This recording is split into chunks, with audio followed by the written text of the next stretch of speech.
मेरी उम्र 32 वर्ष हो चुकी थी और मैं उम्र के उस पड़ाव पर थी जहां लड़कियों के रिश्ते आना बंद हो जाते हैं और बालों में चांदी उतरने लगती है। उसके बाद तो लोग औरत को बेकार समझने लगते हैं। मैं भी उसी उम्र में थी और अब किसी भी रिश्ते को स्वीकार करने के बारे में सोच रही थी। पर एक दिन तो हद हो गई जब मेरी माँ मेरे पास आई और कहने लगी, बेटी, तुम्हारे लिए एक लड़के का रिश्ता आया है। उम्र में तुमसे सिर्फ 1 वर्ष बड़ा है, लेकिन उसकी 3 बार तलाक हो चुकी है और उसकी तीनों पत्नियां उसे छोड़कर जा चुकी है। माँ की बात सुनकर मेरी रीढ़ की हड्डी में सिरहन दौड़ गई और मैं सोच भी नहीं सकती थी कि मेरी माँ मेरे लिए ऐसा रिश्ता लेकर आएगी जिसकी 3 बार शादी हो चुकी है और एक भी पत्नी उसके साथ न रुकी हो। भला जिसकी 3 बार तलाक हुई हो वह किसी लड़की को खुश कैसे रख सकेगा? उसे तो तलाक देने की आदत पड़ गई होगी।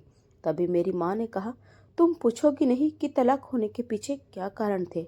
मैं चुप रही तो मैं माँ खुद ही बताने लगी, बेटा, लड़का घर में अकेला है, न माँ है न बहन है, बस एक बूढ़ा बाप है जिसकी उम्र 60 वर्ष है। उस बेचारे ने हमेशा अपने बेटे के लिए अच्छा ही सोचा, पर जब भी कोई लड़की उस घर में आती है और तलाक लेकर चली जाती है तो उस बूढ़े पर तरस आता है। अब जिंदगी कितनी रह गई है, उसका बेटा भी क्या करे? अपनी माँ और बहनों को खो देने के बाद बाप के खिलाफ वह एक शब्द भी नहीं सुन सकता। बस इसी वजह से जब उसकी पत्नियां उसके बाप पर इल्जाम लगाती है तो वह उन्हें तलाक देकर घर से निकाल देता है। फिर माँ बोली, मैं तो कहती हूँ कि अगर तुम उसके बाप को संभाल लो, उसकी सेवा करो, उसका दिल जीत लो, तो तुम्हें कभी कोई समस्या नहीं होगी। और वैसे भी तुम बहुत अच्छी हो, तुमने अपने पापा का कितना ख्याल रखा है। मुझे लगता है कि अगर तुम उस आदमी को अपने बाप समान समझो और उसकी सेवा करो तो तुम एक अच्छी शादीशुदा जिंदगी गुजार सकती हो। वरना बेटी, अब तो तुम्हारा कोई रिश्ता आता ही नहीं है। माँ की बात ने मुझे चौंका दिया और साथ ही मायूस भी कर दिया, क्योंकि किसी का बाप इतनी तलाकों का कारण कैसे हो सकता है? यह इल्जाम अगर सास पर होता तो मान भी लेती, पर ससुर वाली बात मुझे हजम नहीं हो रही थी। फिर मैंने सोचा कि हो सकता है आजकल की लड़कियों में सहन शक्ति कम हो और वह उस बूढ़े अंकल को देखकर परेशान हो जाती हो और घर में उसके अलावा कोई और था भी नहीं। हो सकता है छोटी बात का बड़ा बवंडर बना जाता हो और बात तलाक तक पहुंच जाती हो। लेकिन मैं जिस बात को छोटा समझ रही थी वह छोटी तो हरगिज नहीं थी। मुझे क्या पता था कि मैं आग के दरिया में छलांग लगाने जा रही हूँ, जिसमें मुझे अपने आप को भी बचाना होगा और घर को भी। मेरी अभी तक शादी न होने के पीछे 2 कारण थे। पहला, हम लोग गरीब थे और दहेज देकर लड़के वालों का मुंह बंद नहीं कर सकते थे, और दूसरा, मैं मामूली शकल सूरत की लड़की थी, पढ़ी लिखी थी पर बहुत सुंदर नहीं थी। रंग सांवला था पर नए नक्श बेहद तीखे थे। बड़ी बड़ी आंखें, ऊंची नाक और लंबे काले बाल मेरी पर्सनैलिटी को निखार देते थे। लेकिन लड़के वालों को लड़की गोरी चाहिए होती थी और इसी वजह से रिश्ते इनकार करके चले जाते थे। खैर, मैंने अपने होने वाले पति से मिलने की इच्छा माँ के सामने रखी और कहा कि कम से कम एक बार मिल तो लूं। मैं उससे मिलकर उसके व्यक्तित्व को परखना चाहती थी कि वह कैसा इंसान है और क्या मैं उसके साथ जिंदगी गुजार सकती हूँ या नहीं। मेरी बात सुनकर मेरी माँ बोली कि नहीं बेटी, उसके बाप की यह आज्ञा नहीं है। उसका बाप अपने बेटे के बारे में बहुत संवेदनशील है और अगर तुझे लड़के से मिलना ही है तो कल लड़का और लड़के का बाप दोनों आ रहे हैं। तुझे जो भी बात करनी है वहीं कर लेना, लेकिन मैं तुझे यह इजाज़त बिल्कुल नहीं दूंगी कि तू अकेले में लड़के से मिले। और भला मैं कैसे अपने मुंह से लड़के के बाप से कह दूं कि मेरी लड़की तुम्हारे लड़के से अकेले में मिलना चाहती है? यह बातें लड़कों को तो शोभा देती है लेकिन लड़कियों को नहीं। अपनी माँ की बात सुनकर मुझे गुस्सा आ गया। मैंने कहा, माँ, लड़के लड़कियों में भेद पहले जमाने में किया जाता था। अब लड़का और लड़की बराबर के हकदार हैं। दोनों को अधिकार है कि वे अपनी पसंद का जीवन साथी चुने। अगले ही दिन वे लोग हमारे घर शाम 5 बजे आ गए। मैं लड़के के बाप को देखकर दंग रह गई, जिसे मेरी माँ ने 60 वर्ष का बूढ़ा कहा था। वह तो 45-50 वर्ष का हष्ट पुष्ट आदमी लग रहा था। ऐसा लगता था जैसे बाप बेटा नहीं बल्कि बड़े छोटे भाई हो। वह बूढ़ा आदमी, जो मुझे बिल्कुल भी बूढ़ा नहीं लग रहा था, बहुत ही तेजी से नजरें घुमाकर हमारे पूरे घर का जायजा ले रहा था। उसका बेटा कम और वह अधिक देख रहा था, जिससे रिश्ता उसी से होने जा रहा हो। अब मैं कुछ ऐतराज भी नहीं कर सकती थी, वरना मेरी माँ कहती कि तुम्हें हर वक्त नखरे ही सूझते हैं। जाते समय उस आदमी ने मेरी गोद में 10,000 रुपये रख दिए। मुझे उसकी यह हरकत बहुत अजीब लगी। उसने मेरे सिर पर हाथ रखा और कहा, आज से तुम हमारी बेटी हुई, जल्द आकर ले जाऊंगा। मेरे बेटे को पत्नी की जरूरत है और मुझे भी घर में कोई चाहिए। वह आदमी बहुत सलीके से बात कर रहा था। लगता नहीं था कि कोई उसकी वजह से तलाक ले सकता है, वह भी ऐसे इंसान से जो देखने में स्मार्ट, हैंडसम और बहुत अमीर हो। मैंने माँ से कहा कि अगर उस बूढ़े ने मेरे साथ कोई बदतमीजी की तो मैं चुप नहीं रहूंगी। यह बात आप अपने दिमाग में बैठा लो। माँ बोली, तुम भी अपने दिमाग में यह बात बैठा लो कि अपने ससुर की इज्जत अपने बाप की तरह करनी है। आजकल की लड़कियों की तरह जबान मत चलाना, जो बात बात में नाराज होकर बिना वजह अपना घर बिगाड़ लेती है। अगर अपने ससुर से लड़कर घर छोड़कर यहाँ आई तो उस घर के दरवाजे तुम्हारे लिए हमेशा के लिए बंद है। मैंने तुम्हारी परवरिश ऐसे नहीं की। माँ की यह नसीहत सुनकर मेरा दिल कांप गया और मैं चुप हो गई। लेकिन अगले ही दिन मेरी दोस्त गुंजन ने ऐसी बात बता दी कि मेरे कानों से धुआं निकलने लगा। गुंजन बोली, मैं इन लोगों को जानती हूँ। इनके बारे में जो बातें मशहूर है वह अच्छी नहीं है। मैंने सुना है कि यह लोग फ्रॉड किस्म के हैं और लड़के का बाप तो बहुत ही अय्यास किस्म का है। मैंने पूछा, तुमने उन्हें देखा कब? तो वह बोली, कल जब मैं तुम्हारे घर से निकल रही थी तब मैं घर के सामने से गुजर रही थी। मैं उन्हें देखते ही पहचान गई कि यह वही लड़का है जिसने 3 पत्नियों को तलाक दिया है। यह सुनकर मुझे दुख हुआ कि मेरे होने वाला पति अपनी 3 तलाकों की वजह से पहचाना जाता है। गुंजन ने आगे कहा, और मुझे यह भी पता है कि उसके तलाकों की वजह उसका बाप है। मैं डर गई और पूछा, तुम्हें पता है कि उसके तलाक क्यों हुए? वह बोली, मैं पता करके बताऊंगी, लेकिन जरूर यह बूढ़ा ठरकी है और ऐसी हरकतें करता होगा कि तीनों बहुएं तलाक लेकर चली गई। वरना तुम खुद सोचो, घर में सिर्फ बाप और बेटा रहते हैं। बाप जवान भी दिखता है, चाहे तो खुद भी शादी कर ले, उसके भी अरमान होंगे। गुंजन की बात सुनकर मेरे दिमाग में कई उलझन पैदा हो गए। जरूर कुछ गड़बड़ है जो मेरी माँ, मेरा होने वाला ससुर, मेरा होने वाला पति मुझसे छुपा रहे हैं। मैंने यह बात माँ से कही तो माँ बोली, भगवान से डर, बुढ़ापा तुझ पर भी आएगा और तेरे माँ बाप पर भी। क्या बुढ़ापे की वजह से तुम किसी से नफरत करने लगोगी? हमारे जमाने की लड़कियां आजकल की लड़कियों से ज्यादा समझदार थी। आजकल की लड़कियों के पास अकल नहीं, छोटी बात पर घर बिगाड़ लेती है। माँ ने गुंजन को भी डांट दिया। माँ के जाने के बाद गुंजन बोले, अच्छा सुन हर्षिता, तू अपने होने वाले पति से ही बात क्यों नहीं कर लेती? शादी से पहले सब क्लियर हो जाए तो अच्छा है। उससे पूछ तो सही कि 3 बार तलाक क्यों हुआ।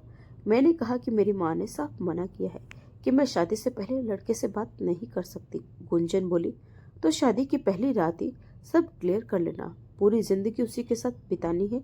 अगर कुछ गलत लगे तो रिश्ता तोड़कर वापस आ जाना। थोड़ी बदनामी उठाना बेहतर है बजाय नर्क में जलने के। अब मुझे डर लगने लगा था और शादी के लिए मना भी नहीं कर सकती थी क्योंकि कार्ड छप चुके थे। शादी बहुत सादगी से होने वाली थी और कुछ खास रिश्तेदार ही बुलाए गए थे। पर खबर फैल गई कि हर्षिता की शादी उस लड़के से हो रही है जो 3 बार तलाक दे चुका है, और वह भी अपने बाप की वजह से। मैं डरी हुई थी और भगवान से प्रार्थना की, हे भगवान, मेरा घर बचाना, मेरी जिंदगी बर्बाद मत होने देना, मुझे सहन शक्ति देना कि अपने पति का दिल जीत सकूं और तलाक न हो। मेरी शादी हो गई और मैं ससुराल चली गई। शादी की पहली रात लोकेश मेरे पास आए और बोले, तुम्हें यहाँ डरने की जरूरत नहीं, आज से तुम इस घर की मालकिन हो। तुमसे पहले मैंने 3 लड़कियों को तलाक दिया है, यह बात तुम्हें पता होगी, लेकिन जिस कारण से दिया है वह मैं चाहता हूँ कि तुम पैदा न करो। मैं डरकर बोले, आखिर आपने उन तीनों को तलाक क्यों दिया? मेरे सवाल पर लोकेश के चेहरे पर दुख आ गया। बोले, क्योंकि उन तीनों ने मेरे बाप के साथ। आगे लोकेश रुक गए और बोले, छोड़ो इस बात को। मैंने कहा, कम से कम मुझे बताओ ताकि मैं वही गलती ना करूं। लोकेश बोले, ठीक है, लेकिन 3 दिन तक कुछ नहीं बताऊंगा। पहले मैं तुम्हारे रहन सहन और तौर तरीके देखना चाहता हूँ। मेरे पति की बात सुनकर मैं हैरान हो गई। मैंने कहा, जी कैसी बातें कर रहे हो? क्या तुम्हें मुझसे शादी करने की खुशी नहीं? लोकेश बोले, देखो, एक बात हमेशा याद रखना, मुझे हर वक्त गिले शिकवे करने वाली औरतें बिल्कुल पसंद नहीं है। अगर मेरे साथ रहना चाहती हो तो बहुत ही प्यार मोहब्बत से रहो। रोज रोज की चिक चिक मुझे बिल्कुल भी पसंद नहीं। और इंसान जिसे शादी करता है उसे मोहब्बत तो हो ही जाती है। मैं मोहब्बत में विश्वास रखता हूँ। तुम मेरी पत्नी हो और मैं तुम्हें पूरी इज्जत और मोहब्बत दूंगा। लेकिन बस एक बात का ध्यान रखना, मेरे पापा पर किसी भी तरह का कोई इल्जाम मत लगाना। मेरे पापा पर उंगली उठाने से पहले अच्छी तरह सोच लेना कि अब से पहले जो 3 लड़कियां मेरी जिंदगी से गई है वह इसी वजह से नहीं कि उन्होंने मेरे पापा पर उंगली उठाई थी। हालांकि वह लड़कियां तुमसे कहीं ज्यादा सुंदर थी। लोकेश की बात सुनकर मुझसे तो कुछ बोला ही नहीं जा रहा था। लोकेश जी, आप कैसी बातें कर रहे हैं? भला शादी की पहली रात ऐसी बातें कौन करता है? मेरे पति मेरे पास बैठे और बोले, तुम्हें डरने की जरूरत नहीं, बस तुम्हें समझा रहा हूँ कि होशियार रहना, मेरे पापा की इज्जत करना और पापा के खिलाफ एक शब्द भी मुंह से मत निकालना। तुमसे पहले अपनी तीनों पत्नियों को यह बात मैंने साफ तौर पर नहीं समझाई थी, लेकिन मैं तुम्हें बहुत ही साफ तौर पर यह बात समझा रहा हूँ कि मैं अपने पापा के खिलाफ कोई शब्द नहीं सुनूंगा। आज तक मेरा घर नहीं बस पाया, लेकिन मुझे इस बात का कोई अफसोस नहीं है। मैं बस अपने पापा को खुश रखना चाहता हूँ और तुम भी मेरे पापा को खुश रखना। मेरे पापा बहुत ही सीधे साधे हैं। उनकी सेवा करोगी, उनके साथ अच्छे से रहोगी तो वह तुम्हें बेटी की तरह रखेंगे। एक बात और याद रखना, मेरे पापा के पास इतना पैसा है, इतनी प्रॉपर्टी है कि अगर तुम मेरे पापा को खुश रखोगी तो मेरे पापा तुम्हें खुश रखेंगे, तुम्हारे पूरे परिवार को खुश रखेंगे। तुम्हारे पूरे परिवार की गरीबी दूर हो जाएगी। तुम्हारी 7 नस्लें अगर ऐसे ही बैठकर खाएगी तब भी पैसे खत्म नहीं होंगे। इतना पैसा है मेरे पापा के पास, बस मेरे पापा को खुश रखना। लोकेश की बात अब कुछ कुछ मेरे दिमाग में आने लगी थी। अगर मैं अपने ससुर को खुश रखती, उनकी सेवा करती, तो मेरी छोटी बहन भाइयों की जिंदगी भी संवर जाती। मेरे माता पिता जो अब तक छोटी छोटी खुशियों को तरसते रहे थे, उनकी भी जिंदगी में खुशियां बाहर बनकर आ जाती। और कोई ज्यादा मुश्किल भी नहीं था। बस एक काम करना था कि मैंने अपने ससुर को अपने बाप का दर्जा देना था। मैंने लोकेश को विश्वास दिलाया कि मेरी तरफ से आपके पापा को शिकायत का कभी मौका नहीं मिलेगा। मेरी बात सुनकर लोकेश खुश हो गए। उन्होंने मेरी उंगली में हीरे की एक अंगूठी पहना दी। इतने बड़े हीरे की अंगूठी देखकर तो मैं दंग रह गई। लोकेश बोले, हर्षिता, तुम्हें पता है मुझे यह अंगूठी किसने लेकर दी? मैंने नाम में सिर हिला दिया तो लोकेश बोला, मुझे यह अंगूठी मेरे पापा ने लेकर दी है कि दुल्हन को पहली रात में पहनाना। इससे पहले भी 3 बार मेरे पापा ने ही अंगूठी लेकर दी थी, लेकिन तलाक के बाद मैंने वह अंगूठी उन लड़कियों से वापस नहीं ली, बल्कि तलाक के बाद भी उन्हें इतना पैसा दिया कि वह चाहे तो जिंदगी भर आराम से बैठकर खा सकती है। हमने आज तक किसी के साथ नाइंसाफी नहीं की। यह बात हमारा भगवान जानता है, लेकिन हमारे समाज की विडंबना है कि हमारा समाज ऐसे मामलों में औरतों का ही साथ देता है, क्योंकि औरतें मासूम और मजबूर मानी जाती है। हालांकि मेरी तीनों पत्नियां बिल्कुल भी मासूम नहीं थी। उन्होंने मेरे पापा पर इतना गंदा इल्जाम लगाया कि मुझे अपने कानों पर विश्वास नहीं हो रहा था। पति की बातें सुनकर मैं खामोश हो गई। और वैसे भी वह अपनी पहली तीनों पत्नियों की बुराई कर रहे थे। मुझे कुछ ज्यादा परेशानी नहीं हो रही थी, बल्कि खुशी हुई कि उन्हें अपनी पुरानी पत्नियों में से किसी के भी साथ हमदर्दी या प्यार नहीं था। मैंने अपने दिल में पक्का इरादा कर लिया था कि मैं अपने पति की हर बात मानूंगी और अपने ससुर की खूब सेवा करूंगी। तभी मेरे कमरे का दरवाजा खुला और मेरे ससुर बिना दस्तक दिए कमरे में चले आए। उनके हाथ में एक ट्रे थी जिसमें दूध के 2 ग्लास रखे हुए थे। मुझे अपने ससुर की इस हरकत पर बहुत अजीब लगा, लेकिन लोकेश तुरंत उठकर खड़े हो गए और बोले, पापा, आपने क्यों परेशानी उठी? आप मुझे आवाज दे देते, मैं खुद ही आ जाता। मेरे ससुर मेरी तरफ देखते हुए बोले, यह दूध तुम दोनों जरूर पी लेना। सोने से पहले तुम दूध पियोगे तो सारी थकान उतर जाएगी। लोकेश बोले, थैंक यू पापा, आप हमारा कितना ख्याल रखते हैं। भगवान आपका साया हमारे ऊपर हमेशा बनाए रखे। ऐसा कहकर लोकेश ने एक गिलास मेरी तरफ बढ़ा दिया और एक गिलास खुद पकड़ लिया। मेरे ससुर चले गए। लोकेश ने गेट बंद किया और अपना दूध खिड़की से नीचे गिरा दिया। मुझे बहुत ज्यादा हैरत हुई। मैंने पूछा, आपने दूध क्यों फेंक दिया? तो लोकेश कहने लगे, असल में मुझे दूध पसंद नहीं है। दूध पीने से मेरा जी मिचलाने लगता है, लेकिन जब पापा मुझे दूध पीने के लिए देते हैं तो मैं पापा का दिल रखने के लिए दूध तो ले लेता हूँ, लेकिन उसे पीता नहीं हूँ। खिड़की के नीचे एक कटोरा रखा हुआ है, मैं उसमें दूध डाल देता हूँ और एक बिल्ली आकर उस दूध को पी जाती है। तुम टेंशन मत लो, तुम बेफिक्र होकर यह दूध पी सकती हो, तुम्हें कुछ नहीं होगा। लोकेश की बात सुनकर मैं डर गई। मुझे ऐसा लगा जैसे वह मुझसे कुछ छुपा रहे। मैंने कई बार पूछा, लेकिन लोकेश ने कोई जवाब नहीं दिया। फिर मैं भी चुप हो गई। आज हमारी सुहाग रात थी और मैं बिना किसी वजह के लोकेश का मूड खराब करना नहीं चाहती थी। लोकेश ने पूरी रात मुझे अपनी मोहब्बत की बारिश में लपेटे रखा। यह सोचकर मुझे बहुत ज्यादा हैरत हुई कि इतने प्यार करने वाले पति को छोड़कर आखिर वह तीनों लड़कियां क्यों चली गई थी। सुबह मेरी आंख खुली तो लोकेश बिस्तर पर नहीं थे, शायद बाथरूम में थे, क्योंकि पानी गिरने की आवाज आ रही थी। अभी मैं बिस्तर से उठी भी नहीं थी कि तभी मेरे ससुर दरवाजा खुलकर अंदर आ गए। मुझे बहुत अजीब लगा क्योंकि मैं बहुत ही अस्त व्यस्त कपड़ों में थी। मैंने जल्दी से पास पड़ा दुपट्टा उठाकर अपने कंधों पर डाल दिया। मुझे अपने ससुर की यह हरकत पसंद तो नहीं आई, लेकिन फिर भी मैं चुप रही। एक रात की दुल्हन थी, कुछ कह भी नहीं सकती थी। और दूसरी बात, वह मेरे पति के पिताजी थे और उन्होंने साफ कह दिया था कि मेरे पिताजी को कभी कोई शिकायत का मौका मत देना। सो मैं चुप रही। मेरे ससुर आगे बढ़े और उन्होंने मेरे सर पर लाल रंग की चुन्नी डाल दी और बोले, बेटी, यह बहुत ही शुभ चुन्नी है। शादी का पहला दिन तुम इसे पहनकर रखना, तुम्हारी जिंदगी खुशियों से भर जाएगी। तुम्हें तुम्हारी जिंदगी में कोई दुख नहीं होगा। मैं अपनी और बहुओं को भी सुबह सुबह चुन्नी लाकर दिया करता था, लेकिन उन्होंने मुझे कमरे से बेइज्जत करके निकाल दिया और यह चुन्नी लेने से मना कर दिया था। लेकिन मुझे पूरा विश्वास है कि तुम ऐसा नहीं करोगी। तुम मुझे बहुत ही सुलझी हुई और संस्कारी बच्ची लगती हो। मुझे विश्वास है कि तुम मेरे बेटे को सच्ची खुशी दोगी। ऐसा कहकर मेरे ससुर ने मेरे माथे को चूम लिया।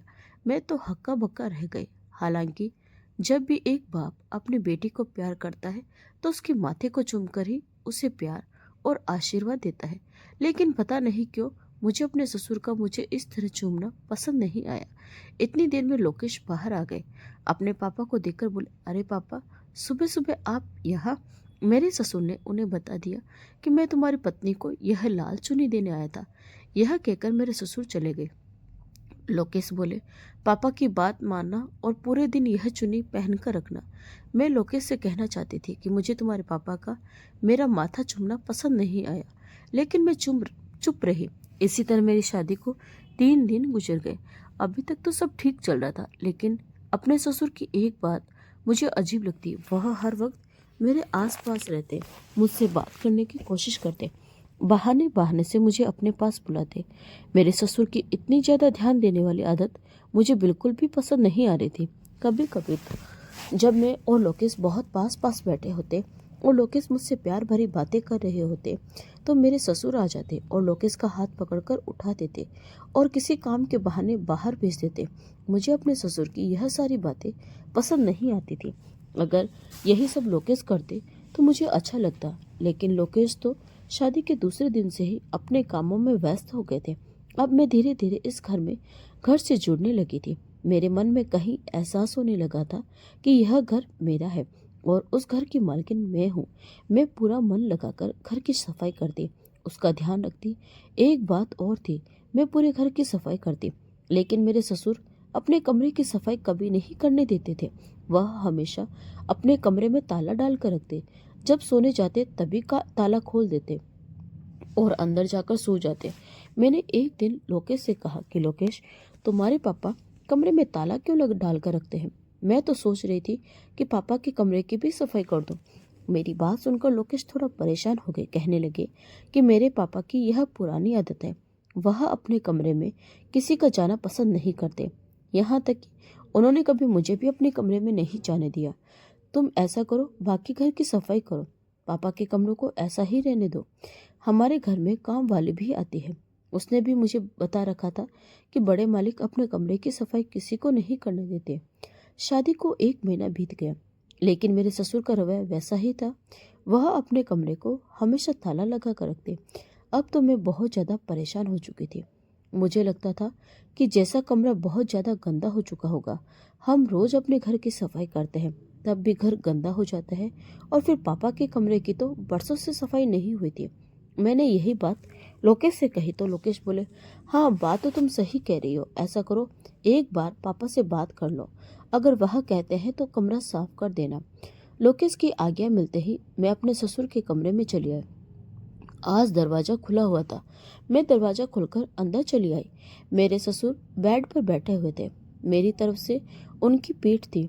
मैंने एक नज़र पूरे कमरे में डाली। मेरी हैरत से आंखें फटी की फटी रह गई, क्योंकि पूरे कमरे में यहाँ से वहाँ तक लेडीज कपड़े पड़े हुए थे। ड्रेसिंग टेबल की तरफ नजर गई तो वहाँ भी मेकअप का सामान और कुछ चूड़ियाँ वगैरह रखी हुई थी। मुझे बहुत ज़्यादा हैरत हुई। मेरी सास को तो गुजरे न जाने कितना समय हो गया था, फिर भला मेरे ससुर के कमरे में लेडीज का सामान क्या कर रहा था। आहट पर मेरे ससुर ने चौंक कर देखा। मुझे देखकर वह एक कदम से डर गए और बोले, अरे बहू, तुम मेरे कमरे में क्या कर रही हो? चलो बाहर चलो, मैं भी बाहर ही चलता हूँ। मेरा चाय पीने का मन कर रहा है, चलो मेरे लिए अदरक इलायची वाली चाय बना दो। मैंने कहा, पापा जी, चाय तो मीना बना रही है, आप चले चाय पी ले, तब तक मैं आपके कमरे की सफाई कर देती हूँ। देखिए ना कितना गंदा हो रहा है। यह बात सुनकर तो मेरे ससुर और भी ज्यादा डर गए थे। वह जल्दी से बाहर निकल आए और मेरा हाथ पकड़कर मुझे भी बाहर ले आए और जल्दी से अपना दरवाजा बंद कर दिया। कहने लगे, अरे बहू, इस कमरे में साफ सफाई के लिए ऐसा कुछ नहीं है, मैं रोज रोज अपने कमरे की सफाई कर लेता हूँ। तुम चलो, हम दोनों बाहर लॉन में बैठकर चाय पीते हैं। देखो ना कितना अच्छा मौसम हो रहा है। अब जब वह पापा जी खुद ही कमरे की सफाई नहीं करवाना चाहते थे तो मैं क्या कर सकती थी। मैं बाहर आई, तब तक मीना चाय बनाकर ले आई थी। मैंने बेमन से चाय पी और अपने कमरे में चली आई। अगले दिन मेरी दोस्त कुंचन का फोन आया। कहने लगी, हर्षिता, मुझे तो लगता है कि तुम्हारे ससुर लड़कियों का कारोबार करते हैं, वरना तुम खुद ही सोचो, तुम्हारे पति की तीनों पहले वाली पत्नियां आखिर कहाँ गई? आज तक उनका कोई अता पता नहीं कि वह कहाँ से आई थी और कहाँ गई। जरूर कुछ दाल में गड़बड़ है। जरूर तुम्हारा ससुर लड़कियों का बिजनेस करता है, तभी तो तुम्हारा ससुर इतना पैसे वाला है। गुंजन की बात सुनकर मुझे भी लगने लगा कि जरूर दाल में कुछ काला है। जरूर मेरे ससुर के कमरे में कुछ ऐसा राज है जो मुझसे छुपाया जा रहा है। वे सारे लेडीज कपड़े मेरी आंखों के सामने घूम गए। सारे के सारे कपड़े लड़कियों के ही थे। जरूर कमरे में मेरे ससुर लड़कियों को बंद करके रखते हैं, उनके साथ पहले गलत काम करते हैं और फिर उन्हें बेच देते हैं। यह ख्याल मेरे दिमाग में आना था कि मेरा पूरा शरीर कांप गया। अगर ऐसा ही था तो फिर मैं इस घर में सुरक्षित नहीं थी। मैंने सोच लिया था कि मैं अपने ससुर की सच्चाई जानकर रहूंगी, और अगर मेरे ससुर कुछ गलत काम करते होंगे तो मैं खुद ही उन्हें पुलिस से गिरफ्तार करवाऊंगी। मैं अपने ससुर पर निगाह रखने लगी थी। एक रात जब पानी लेने बाहर गई तो मेरे ससुर के कमरे की लाइट जल रही थी और मेरे ससुर के कमरे से किसी लड़की के रोने की आवाज भी आ रही थी। मेरा दिल धक से रह गया। जरूर मेरे ससुर के कमरे में कोई लड़की है। मैं जल्दी से अपने ससुर के कमरे के पास गई। अंदर झांक कर देखा तो मुझे कुछ भी नजर नहीं आ रहा था। लड़की के रोने की आवाजें भी बंद हो चुकी थी। दरवाजे पर दस्तक देने ही वाली थी, लेकिन मैंने स्वयं को रोक लिया। मैंने सोचा कि कहीं मेरे ससुर गुस्सा न हो जाए और कहीं मेरी शिकायत लोकेश से न लगा दे कि आधी रात को मैं उन्हें तंग कर रही हूँ। बहुत देर तक मैं कान लगाकर सुनती रही कि लड़की की आवाज़ दोबारा आती है या नहीं, लेकिन अब लड़की की आवाज़ नहीं आ रही थी। मेरे ससुर ने भी अब कमरे की लाइट बंद कर दी थी। मैं भी अपने कमरे में आ गई। पूरी रात मुझे सुकून से नींद नहीं आई। लोकेश से भी कुछ कह नहीं सकती थी, वरना लोकेश कहते कि तुम भी बाकी लड़कियों की तरह मेरे पापा पर इल्जाम लगाने लगी। एक बार मैं किचन में खाना बना रही थी कि तभी गरम तेल मेरे हाथ पर गिर गया और मेरा हाथ जल गया। मेरी चीख निकल गई। मेरी चीख सुनते ही मेरे ससुर भागते हुए किचन में आए थे। मुझे दर्द से तड़पता देखकर वह जल्दी से मेरे पास आए और मेरा हाथ देखने लगे। मेरे ससुर उस समय मेरे इतने करीब थे कि मुझे बहुत अजीब लग रहा था। मैंने अपने ससुर से अपना हाथ छुड़ाना चाहा, लेकिन वह नहीं माने। वह मुझे किचन से बाहर ले आए। ड्राइंग रूम में बैठाकर वह जल्दी से बर्फ लेकर आए और वहीं सोफे पर मेरे बिल्कुल करीब होकर बैठ गए और मेरे हाथ पर बर्फ लगाने लगे। मुझे घुटन का एहसास होने लगा। ससुर और बहू के बीच में एक मर्यादा होनी चाहिए, एक दूरी हमेशा बनी रहनी चाहिए। वह दूरी मेरे ससुर ने मिटा दी थी। वह मेरे बहुत करीब थे। मैंने जल्दी से अपना हाथ छुड़ाया और अपने कमरे में आ गए। मेरे ससुर पीछे से मुझे आवाज लगाते रह गए। अपने ससुर की ये सब हरकतें मुझे बहुत गलत लग रही थी। लेकिन लोकेश से कैसे कहती। ऐसे ही दिन गुजर रहे थे, लेकिन मैं अपने ससुर पर पूरी नज़र बनाए हुए थी कि मुझे कुछ तो ऐसा मिले जो लोकेश को दिखा सकूं और लोकेश के पापा को गलत साबित कर सकूं। लेकिन अभी तक मेरे हाथ कोई सबूत नहीं लगा था। एक दिन लोकेश को घर आने में बहुत देर हो गई। वैसे तो लोकेश रात के 9 बजे तक घर वापस आ जाते थे, लेकिन आज 11 बजने वाले थे और लोकेश अभी तक नहीं आए। वैसे तो लोकेश के पास दूसरी चाबी थी, वह गेट खोलकर स्वयं ही घर के अंदर आ सकते थे, लेकिन मैं फिर भी लोकेश का इंतजार कर रही थी और इंतजार करते हुए बाहर ड्राइंग रूम में टहल रही थी। मेरे ससुर अपने कमरे में जा चुके थे, उनके कमरे की लाइट जल रही थी। मैं और तभी मैं चौंक गई। मुझे अपने ससुर के कमरे से किसी लड़की के रोने की आवाज आने लगी। पहले तो आवाज हल्की थी, कुछ कुछ देर बाद एक जोरदार चीख सुनाई दी। मेरा दिल धड़कन भूल गया। मेरे ससुर के कमरे में कोई लड़की थी और वह मदद के लिए चिल्ला रही थी। अब मैं और नहीं रुक सकती थी। मैंने जोर जोर से अपने ससुर के दरवाजे को पीटना शुरू कर दिया, लेकिन मेरे ससुर ने दरवाजा नहीं खोला। हाँ, लड़की की दबी दबी सिसकियों की आवाज अब भी आ रही थी। जब मेरे ससुर ने दरवाजा नहीं खोला तो मैंने खिड़की को एक जोरदार धक्का दिया तो खिड़की खुल गई। सामने एक लड़की अपना चेहरा घुटनों में छुपाए बैठी हुई थी और सिसक सिसक कर रो रही थी। मैं जल्दी से खिड़की से कूदकर अंदर गई। इतनी देर में लोकेश भी अंदर आ गए थे। जब उन्होंने मुझे मेरे ससुर के कमरे में खिड़की के रास्ते जाते देखा तो वह भी कमरे की ओर चले आए। तब तक मैं अंदर जाकर अब कमरा खोल चुकी थी। मेरे ससुर कमरे में कहीं भी दिखाई नहीं दे रहे थे। हाँ, वह लड़की अभी भी अपना सिर घुटनों में छुपाए रो रही थी। लोकेश भी यह दृश्य देखकर हैरान रह गए। मैं जल्दी से उस लड़की के पास गई और उसे दिलासा देने लगी, लेकिन जब उस लड़की ने अपना चेहरा ऊपर उठाया तो मेरे और लोकेश के सिर पर जैसे आसमान गिर पड़ा। वह कोई लड़की नहीं बल्कि वही मेरे ससुर थे, जो पूरा मेकअप करके शादी का जोड़ा पहनकर एक नई नवेली दुल्हन की तरह तैयार होकर बैठे थे और लड़की की आवाज निकालते हुए रो रहे थे। ऐसे सिसक सिसक कर रो रहे थे जैसे उनके साथ बहुत बड़ा जुल्म हुआ, जैसे किसी ने उनकी इज्जत के साथ खिलवाड़ किया हो। अपने पापा को इस तरह बिलक बिलक कर रोते देखकर लोकेश की आंखों में भी आंसू आ गए। वह जल्दी से अपने पापा के पास गए, उन्हें चुप कराया। इतनी देर में मेरे ससुर बेहोश हो चुके थे। लोकेश जल्दी से उन्हें लेकर अस्पताल गए। डॉक्टरों ने बताया कि उनकी दिमाग की हालत ठीक नहीं है, किसी बात का बहुत ज्यादा तनाव लेते हैं। और फिर लोकेश ने मुझे एक बरसों पुरानी कहानी सुनाई, जिसे सुनकर मेरी आंखों में भी आंसू आ गए। लोकेश ने बताया कि हम 2 भाई बहन थे। मेरी बहन मुझसे 2 साल बड़ी थी। मेरी माँ हम दोनों भाई बहनों को छोड़कर बचपन में ही चली गई थी। मेरे पापा ने ही माँ और बाप दोनों का प्यार दिया था। हमारी वजह से दूसरी शादी भी नहीं की थी। धीरे धीरे हम दोनों बहन भाई बड़े हो गए और फिर मेरी बहन का रिश्ता भी हो गया। मेरी बहन की शादी होने वाली थी। उस रात मेरी बहन दुल्हन बनी अपने कमरे में बैठी हुई थी। उसकी बारात आने वाली थी। तभी कुछ डाकू हमारे घर में घुस आए। वे शायद पुलिस से बचने के लिए हमारे घर में छुपने के लिए आए थे। वे 5 डाकू थे और मेरी बहन के कमरे में घुस गए। उस रात मेरे पापा मेरी बहन के पास ही बैठे हुए थे।